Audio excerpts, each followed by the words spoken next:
This is how I blew all my Disney money. I started making money with Disney when I was 16, and there's a law called the Coogan Law that protects minors from their parents spending all their money. That's not exactly what happened to me, but I will take you on a journey to my path of financial fluency and how I made and lost millions of dollars. So basically, you start to make money every week.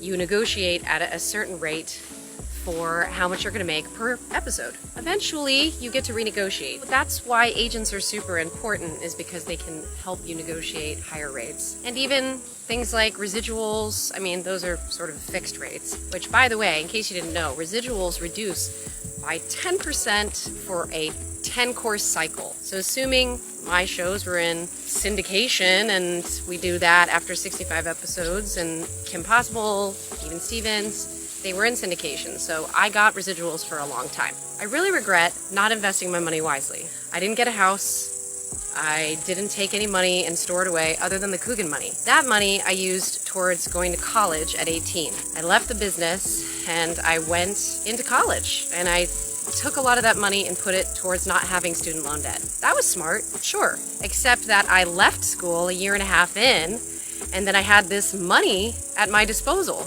I was never told how much money I was making. Money didn't have a purpose for me. I didn't really know what it was. I just knew that I had it, and I didn't care about it. That's a problem. You gotta teach kids the value of each single dollar that they make, everything that they do, the energy that it brings to their life, and what it takes to make that dollar. It's a relationship that you have to it. I wasn't really fluent in how to take care of my money. At 21, I decided to part ways with my family for like a year because I didn't like the way that my money was being managed. And it was a sad year for me, but it was also an interesting year.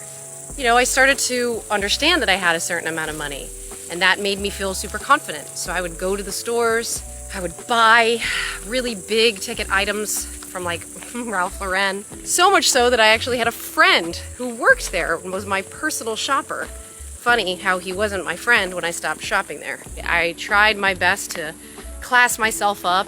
At the time, I was also dating somebody who kind of gave me this like stigma of not being good enough. And a lot of people were telling me I wasn't good enough. And so I was using buying things and money as a weapon. I felt like if I could just buy certain things, I would feel better. Or if I just lived a certain lifestyle, I would be closer to that joy of feeling accepted, and a lot less alone, because I felt really dumb for not knowing about my money, and I never really made peace with that. Even to this day, there's nothing that I can really do about the fact that money came and went. So for example, the biggest regret I have is that a psychic came into my life and managed to get a bunch of money for me. I will definitely talk about that another time. With some other crazy purchases that I made, I had a 72 Corvette that my uncle from Ohio didn't want, and so he offloaded it to me. I was having to do all this work on a car that I never even drove. I would have anybody that was dating me at the time, please drive my car. Please just drive it so that we can have fun together. That's so sad. Anyway, I did away with the car. I bought, being the operative word, when you should really just lease, a G-Wagon, Mercedes, every month payment, really bad on gas. I mean, it was when it first came out too, so everybody was super into this car and I just needed to have it. I mean, you think you have this extravagant life and then real life hits you in the face. It's like, no, now you have to maintain the car. Now you have to put nice gas in the car because it's a particular type of engine. Overall, I was not being taught how to manage my money. For example, when I was 21, I had a record deal, I had a book deal. And in that year, I made just about $1 million. And in that same year, I spent it. I pretty much had like a loss. And I know that sometimes that's like a good thing to report, but it's really not. You want to know that you've made money and that some of it's saved. It's really sad. But really, there's no purpose in fretting about the past.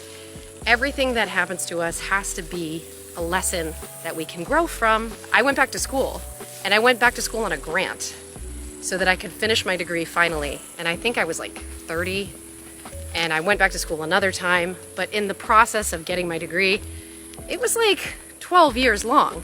So I'm just like a lot of people out there. I have student loan debt, and I'm trying to pay stuff off. And meanwhile, I have kids. Now, my biggest thing about child actors, you aren't told that the work is gonna slow down. In fact, I was told the opposite, specifically by my mom, some of my team, even my money manager at the time. Oh, don't worry, you know, because the residuals come, or don't worry because you're gonna keep making money. And you know, it's interesting. It bred a sort of contempt in me. It was a tremendous amount of pressure. And I think I self-destructed, to be perfectly honest. After my mom stopped working with me for that year, I was like 3 hours late to auditions. I would like not get there on time because I was just not mentally like in the pocket. I was overwhelmed, pretty much. And so the transition wasn't smooth for me, monetarily, emotionally, anything. There's ways to avoid this, and maybe I am somebody that's wanting to open up to you so that you can learn from me. But I will say, invest that money in ways that matter. The tricky thing is that when you're young, you need to be taught the difference between an asset and a liability. So $1 can either make you more money or you're just giving it away. And so when those numbers started to go down, I felt like I needed to like just perform, and then the joy of performing got taken because all I wanted to do was make more money. And so yeah, I mean, it very easily becomes about making money for you. I did a lot of movies I didn't want to do.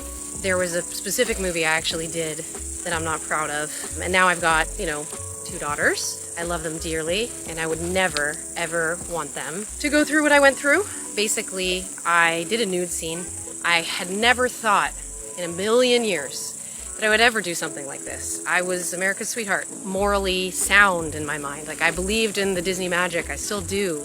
And then I felt so exploited and marked and horrible. So obviously I'm okay now, okay? I promise you I'm okay. I have made peace with this, but there are some realities that come to play. The truth is that I did this movie for the money because I was desperate to feel that feeling that I had when I was making tons of money and everything was okay. You know, growing up, my parents had a hard time with money, and there was times when they didn't know how they were gonna pay the mortgage. In fact, that kind of happened throughout me making my money. Like, I would help them on mortgage payments, and I would help my parents out a lot. And I think over time, the value of money and the influence it had over me, it just got more and more complicated. And it shouldn't be complicated. Money should be very, very simple. And I'm learning that now with time. And I'm learning that now with personal growth. Because where I'm at now, at 37 years old, is that I have 2 daughters and they deserve more. What my kids deserve is the knowledge and the conversations that maybe we can have about the way that money should be spent. You know, people think that actors make a ton of money, right? They're not making the kind of money that you think they're making because agents and managers take a significant portion. There's so many things celebrities at a top level have to spend their money on. It just comes with the industry. Where you start to make money for yourself is if you're producing your own movies, if you own your own equipment, if you work with your friends. It's the spirit of independent filmmaking and content production that is so vibrant in today's age, and it's very, very empowering. There's no shame in making money for yourself that way. You know, it's so funny. The other day I got a ping. It was my celebrity net worth, and you can Google a celebrity's net worth, or if you Google their name, it's like one of the first things that pops up. It's crazy because it said I was worth $3 million. I am not a millionaire in any way, shape, or form. I am just a mom, monetizing my channel, doing sponsored content, having fun, working when I can. But yeah, that thing is not factual. Don't look at that and think anything about anyone's life. You really never know what's going on behind the scenes. If you're having a hard time, know that I have had a hard time too. I really think you should have goals for what you want to do. Do you want to make a conservative amount of money in a certain amount of time? Go for it. Build small and make sure that you're doing things that are smart, that can make you money, not break you. That is very, very good advice, I think. And enjoy the things that are not expensive, like this walk, this beautiful, beautiful walk. I'm so grateful for it. Gratitude is priceless. I promise you that. Never let your expectation get higher than your gratitude. I really do like that mantra. I try to think of that often. And yeah, go out and enjoy the day. It's free.